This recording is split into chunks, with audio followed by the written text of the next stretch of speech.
Hello everyone. The topic of this video is mental health. In folklore and mythology, mental health has always been associated with the moon. In academic research too, they have begun to notice the influence of the moon on the mind and on mood swings, like, for example, in bipolar disorder.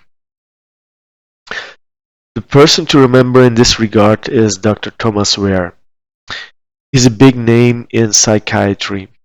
Like in the 1980s, together with Norman Rosenthal, he identified and described seasonal affective disorder, also known as SAD, SAD. More recently, around 2017, he discovered that bipolar mood swings are governed by three lunar cycles. The synodic lunar phase cycle, the second one is the declination cycle, and third is the annual syzygy-perigee cycle. This has to do with distance. Like when the moon is closest to the earth, it's called perigee, and um, in more common language, we refer to this as the supermoon, super full moon. However, these are only collective patterns. Dr. Red discovered, he observed that not all patients experience mood swings every springtide. Some patients only experience mood swings every second or third synodic or declination cycle. It means that every patient is on their own unique schedule. Now, in this video, we will look at some criteria to determine two things, like who is more sensitive to mental disorders, to mood swings, and of those who are, when do they have their episodes. We have two clues, both from mythology and from Dr. Ware's research. These clues are that the moon plays a central part in in mental health and that everyone is unique. So the question that we have to ask ourselves is, what is unique to everyone that involves the moon? And the answer is, it's the position of the moon at a person's birth, someone's natal moon. So I decided to take a look at the natal moons of bipolar patients and see if I could detect a pattern. For this, I collected a set of 25 celebrities from the web who had been diagnosed with bipolar disorder. So here you can see the lists from Adam Ant to Ted Turner. You have to admit that's a nice case of alliteration, AATT. Anyway, so as a first step, I looked at several cycles and looked if the moon was located near any sensitive points. Because whoever has their natal moon located near one of these points can be said to be very sensitive.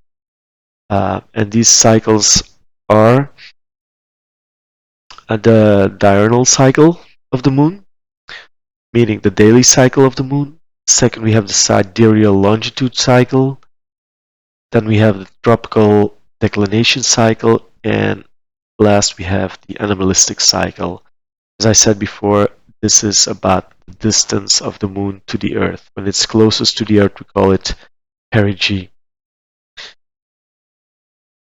This image shows the diurnal cycle of the moon, or of any planet for that matter, and it shows the sensitive points. So sensitive points are always points of transition. Here in the diurnal cycle, these points are the ascendants, the midheaven, descendant, and the IC. So what happens at any one of these points, there is a transition. For example, at the ascendants, the moon moves from below to the horizon to above the horizon. It's the opposite at the descendant, where the moon moves from above the horizon to below.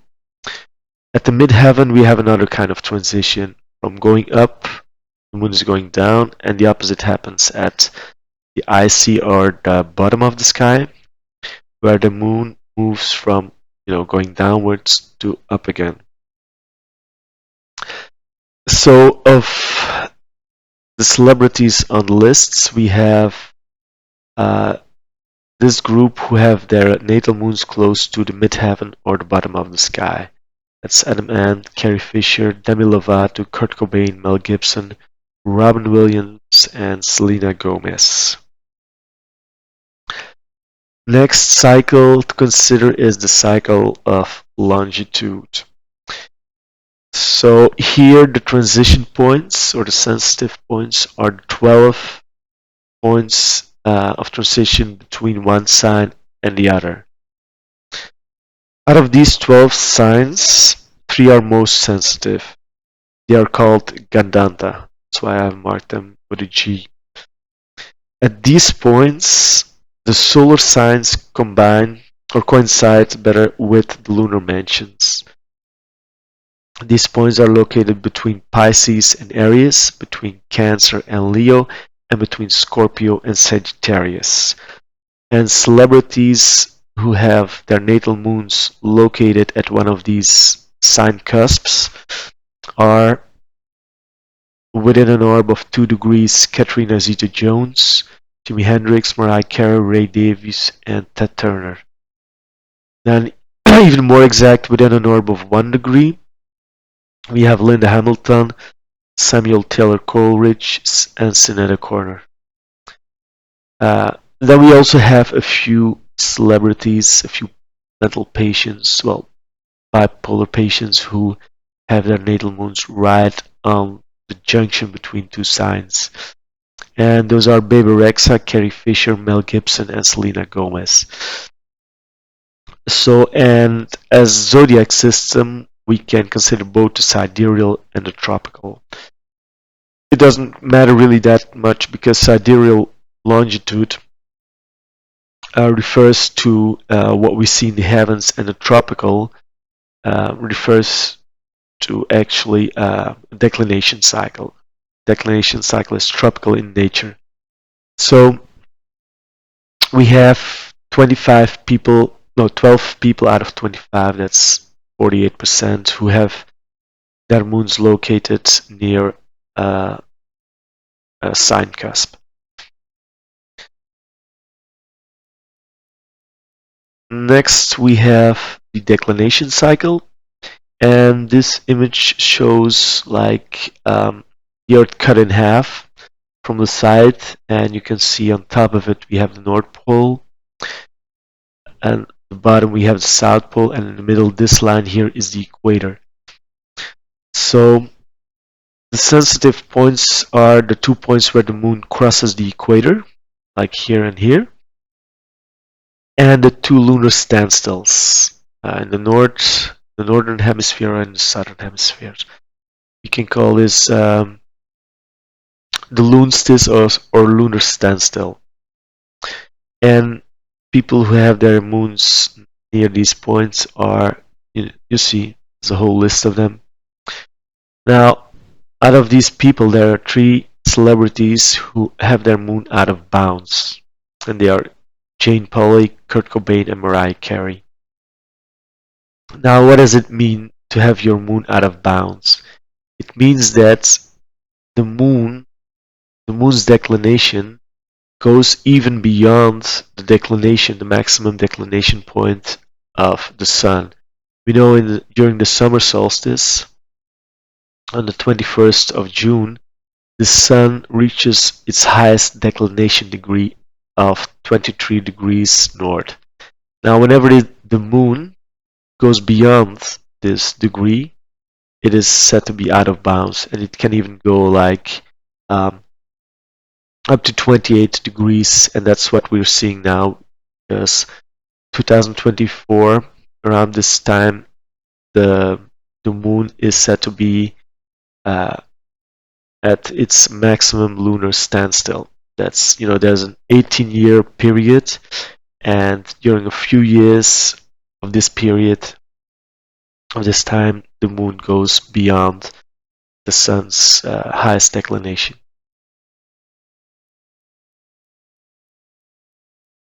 Now, besides lunar sensitivity, we also need to consider lunar affliction. And lunar affliction occurs whenever the moon gets the influence of a malefic planet or is badly positioned. The malefic planets are the Sun, Mars, Saturn, and Rahu. Rahu is better known in the West as the North Lunar Node or the Dragon's Head. So just like lunar sensitivity, lunar reflection can occur in different cycles. The diurnal cycle, in longitude, in declination, and the moon can also be afflicted by house and by sign. In the diurnal cycle, if the moon is near any one of these points, let's say the moon is near the ascendant, and there's a malefic planet that is near any one of these 4 points, then we can say that the moon is afflicted in a diurnal cycle. And these aspects are called aspects in mundo or aspects, um, or parents, because yeah, the terms overlap a little bit, and some people uh, use them for more specific um, to denote more specific angles or aspects, but uh, we can use them, interchangeably.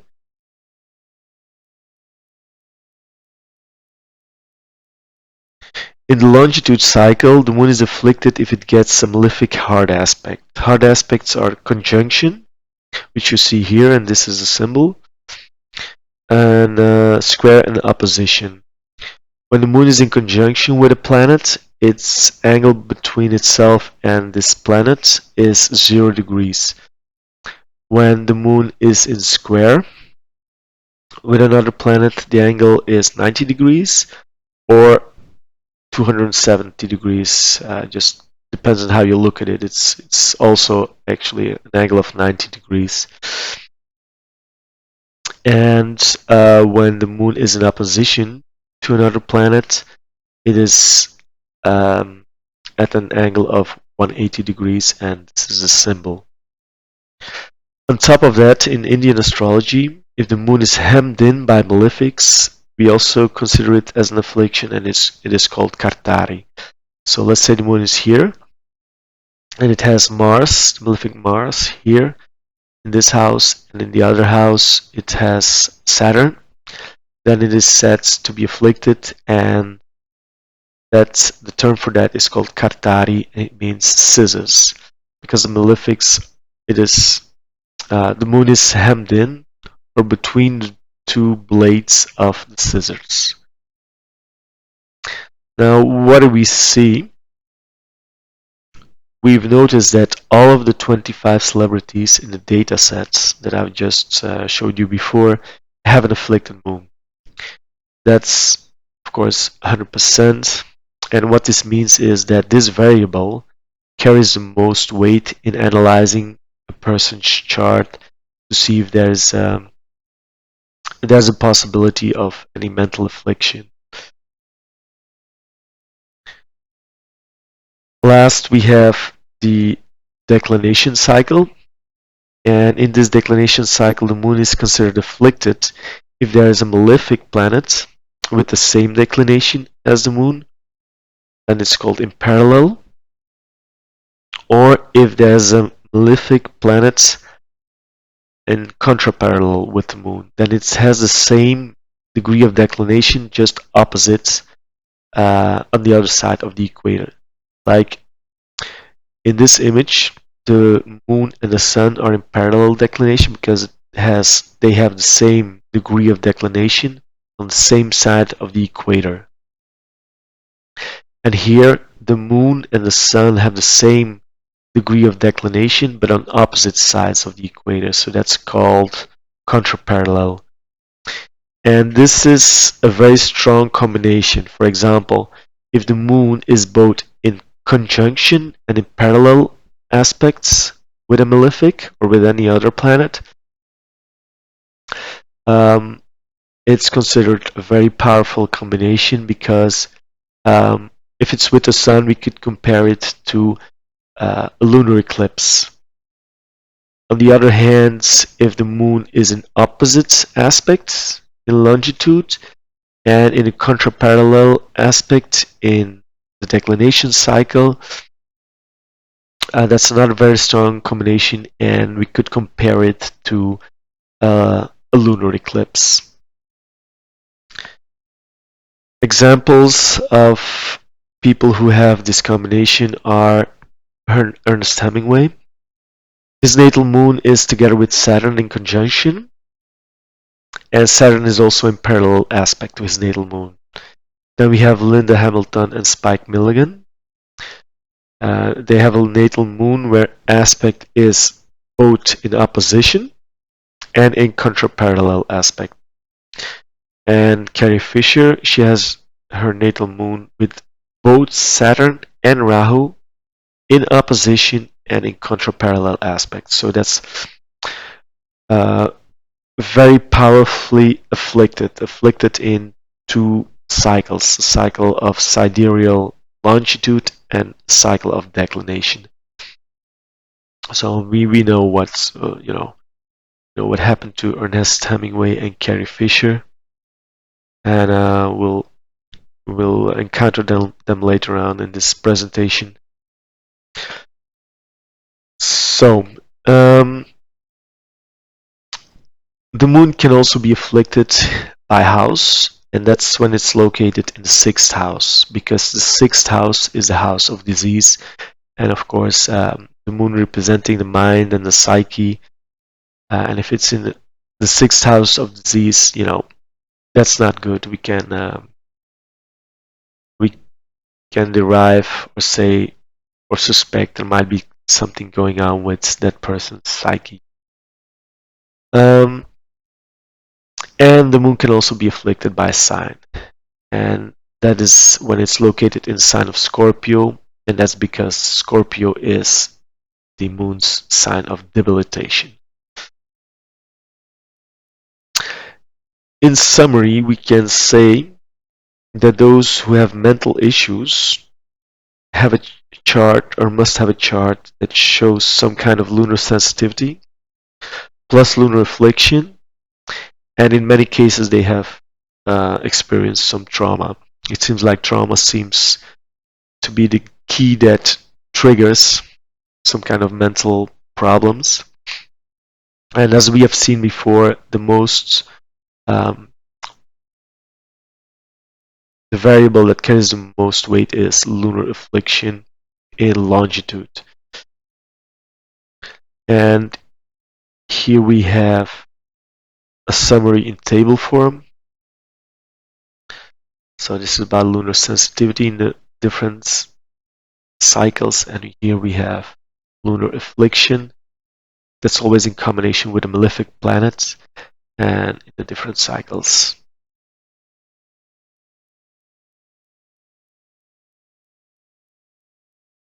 Now, in the second step, we will look at transits. Transits is the fourth dimension because it involves time.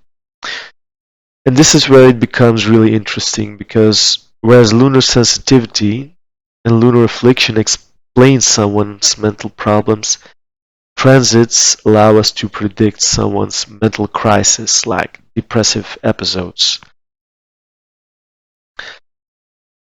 And if you look at this image, it shows us what could be considered, one of the worst kind of um, afflictions of the moon, not just in the natal chart, but also when we're talking about transits. So, like I said before, when the moon is in the sign of Scorpio, it's debilitated. So, um, that's like you could say if all the other variables are equal, this is the worst position the moon could be in. And if at the same time Mars is also in Scorpio or transiting Scorpio, then um, we can predict that this person will go through some challenging times, because when Mars is transiting Scorpio, it's in its domicile, plus it is in hard aspects with the moon in conjunction. Same if Saturn is in Aquarius, because in Aquarius it is in its domicile and it is throwing a square aspect on someone who has their natal moon in Scorpio. And this is happening right now because Saturn is transiting Aquarius, sidereal Aquarius, and it has entered Aquarius in January 2023, and it will only leave it in March, at the end of March 2025. Now, when the Sun is in Leo, we can consider that another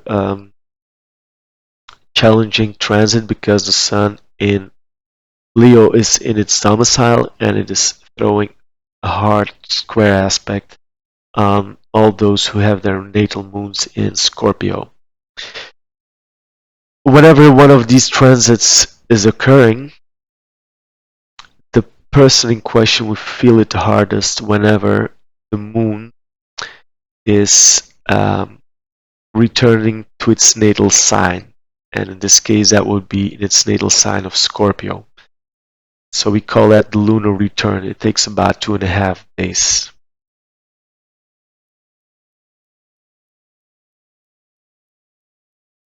So, not having any records with the ups and downs of celebrities, of those celebrities on the list, how can we analyze any cases? Well, unfortunately, some of the people on the list have committed suicides. And since we know that they were suffering from mental ups and downs, we can assume safely that when they killed themselves, they must have been going through a mental crisis. So we look at the transits of the day of their suicide attempts. Now, the transits did not apply just on their day of suicide, but it spans a longer period. But this definitely applied on the day of itself. For example, Ernest Hemingway had the moon opposite his natal. What am I saying? He has his sun. The transiting sun was opposite his natal moon. In the case of Marilyn Monroe, she had Saturn conjunct with her natal moon, plus the sun and Rahu in opposition to her natal moon. So here we're talking about her natal moon being afflicted by three malefics in a hard aspect to it. In the case of Kurt Cobain, he had the sun, the transiting sun, squared to his natal moon. Let's look at another case. So this is the chart of Vincent van Gogh, because as many of you know, he was one of the most tormented souls in history, definitely.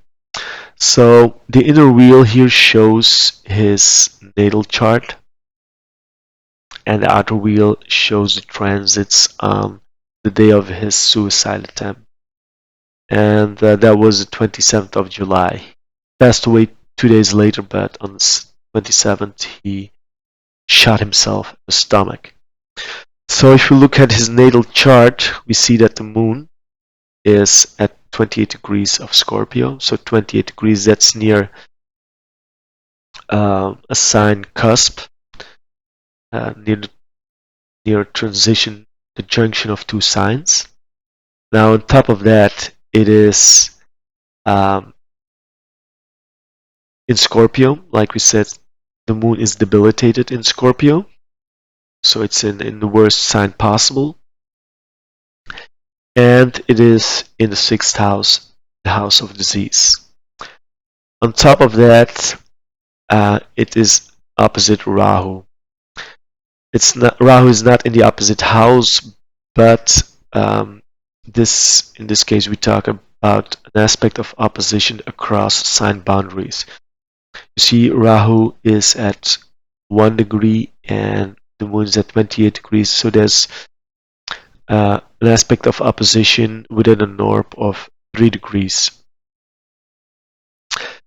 When we look at the transits at the time of his suicide attempt, well, we see it was a lunar return.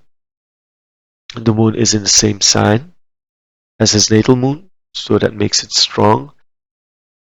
And Rahu is also returned and is definitely opposite now his natal moon sign, almost opposite the degree. Rahu is at 29, moon is at 28.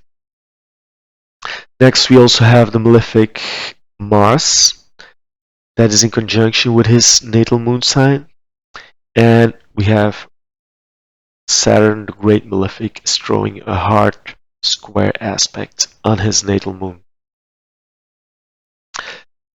Okay, let's look at another chart. So here we have Stromae. He's a very famous Belgian rapper musician,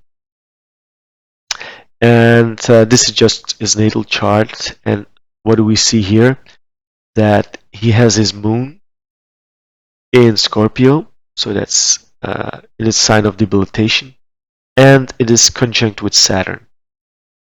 The moon in conjunction with Saturn is like a textbook example of uh, depression. So, okay, the moon is also near the descendant. So here is the ascendant, opposite is the descendant. So it sets a very sensitive point. And on top of that, we have the sun in Aquarius throwing a square aspect on his, yeah, just the square aspect on the moon. Now, in 2023, Stromae cancelled his world tour. He was supposed to go on a world tour, but he cancelled it. And the transits explain the cause of his depression. As I told you before, right now Saturn is in Aquarius since the beginning of 2023, and it will only leave it at the end of March 2025. So Saturn in Aquarius, its domicile, it's very strong here, and it's throwing a hard square aspect on his natal moon, um, which is debilitated in Scorpio. So that's the explanation. So in this chart, we have some points to consider or some steps to take to see uh, if you're going through ups and downs, or to um, forecast and predict when you will go through any challenging times. So first you take a look at your natal chart and write down the sidereal natal moon sign as well as the exact degree.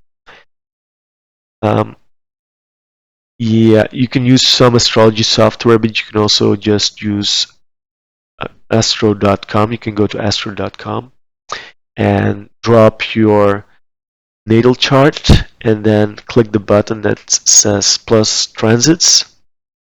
And then you will see on the outer side of the wheel, you will see the current aspects, and then you can see if any of the malefic planets, Sun, Mars, Saturn, or Rahu, is throwing a hard aspect on your natal moon sign.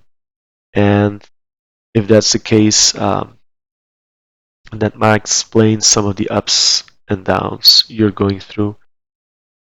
Um, that's one way you can do it, or you can take a sidereal ephemeris and mark the duration of the hard transits to your natal moon sign, and then circle the date of the hard of the exact aspect. So that's whenever any one of the malefics is transiting your exact natal moon sign. Now, this doesn't have to be in conjunction, like we've seen. This can also be if it is transiting this exact degree of the moon in a square aspect or in an opposite aspect.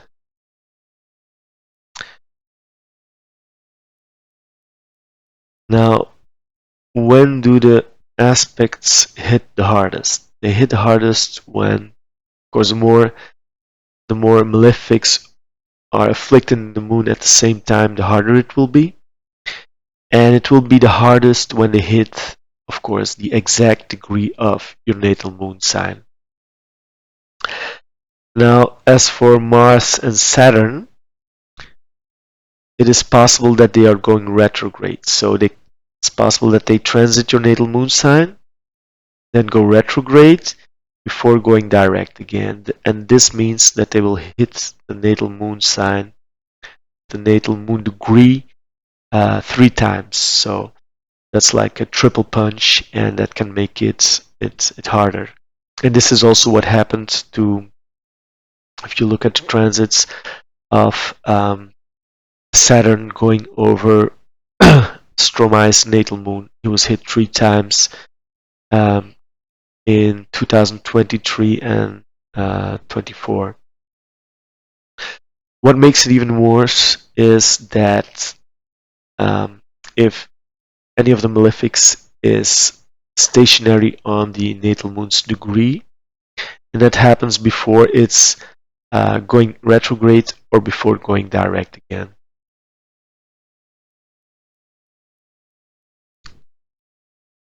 Now, what is the importance of all this to mental health patients? What's the importance of being able to see when you're going to have your ups and downs?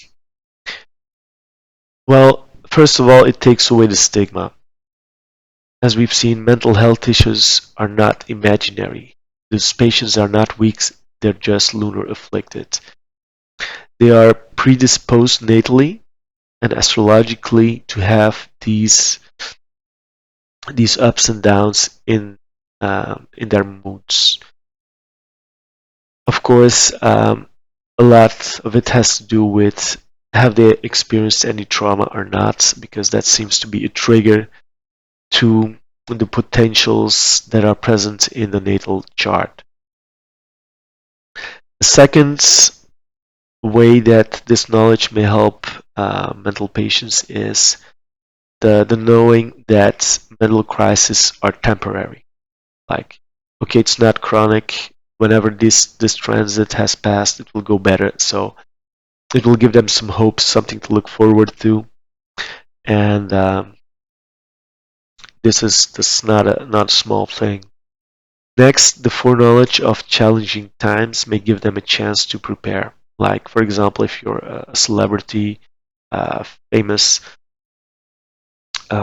singer, artist, it might be a wise decision not to plan any major performance or um, anything like that during times when your moon is getting severely afflicted by malefic planets, and especially if it's being afflicted by Saturn, the great malefic, which is the main cause of depression. Okay, so for those who are interested in the subject, I wrote a little small story about it titled The Mental Moon. It's available on Amazon, and I will put a link in the YouTube description. This is my way of making things more available to the general public, to put it in the format of a little story. Um, okay, and this concludes this presentation, and I hope it gave you some more info on the real causes of mental health and ups and downs of um, mood swings and the like. Okay, ciao for now. Bye.